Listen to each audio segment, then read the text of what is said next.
poésie, c'est quelque chose qui calme l'âme et calmera toujours vos flammes. Et j'aime bien le pasteur. Avant de commencer, je voudrais vous faire le plus grand poésie qu'il nous faut la plupart de nos pasteurs. Et je vais parler en langue.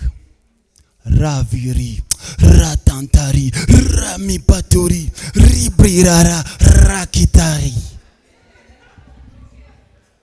À l'église, nous tous, qu'est-ce qu'on va dire? Amen. Et pourtant, qu'est-ce que les gars nous a dit? Raviri, ratantari, ramipatori, ribrirara, rakitari.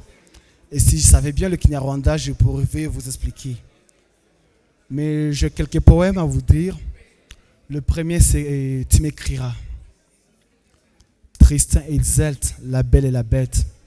Roméo et Juliette, on a écrit leur histoire. Toi, tu es la plume qui crache les lettres des paragraphes de mon histoire. Je la lirai, je la relirai, avant qu'une autre ne puisse l'écrire encore. Avant qu'une autre ne puisse l'écrire encore. Car tu t'en iras, je m'en irai. On te trouvera, je la trouverai. Elle me trouvera, tu le trouveras. Je lui dirai d'écrire son paragraphe. Car on n'aura qu'à embellir l'histoire que tu as débutée.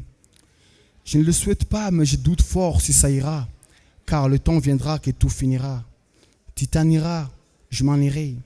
En vérité, je souhaite que tu achèves mon histoire que tu as débutée. Que tu écrives tout le paragraphe et que les autres paragraphes, que tu les agrafes. Que tu écrives la dernière lettre de mon histoire avant que ma feuille ne soit tout noire, pour que je descende dans ma tombe et que tu jettes un bouquet de fleurs et que tu pleures et que ta plume écrive les lettres posthumes. Merci.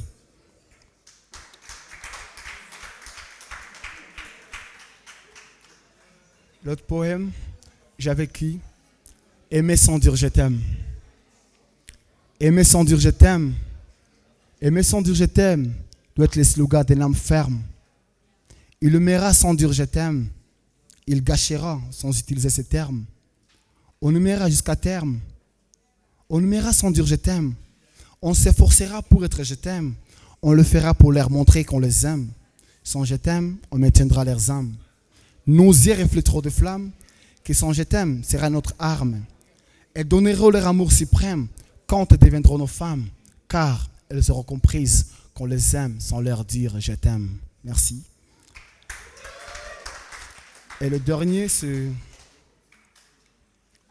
le mariage.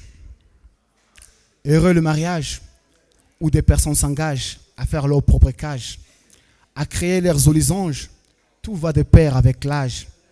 C'est comme le soleil dans le nuage, on va calme dans les eaux de la plage, au regard des amants qui lisent un roman d'amour et qui ouvrent une nouvelle page.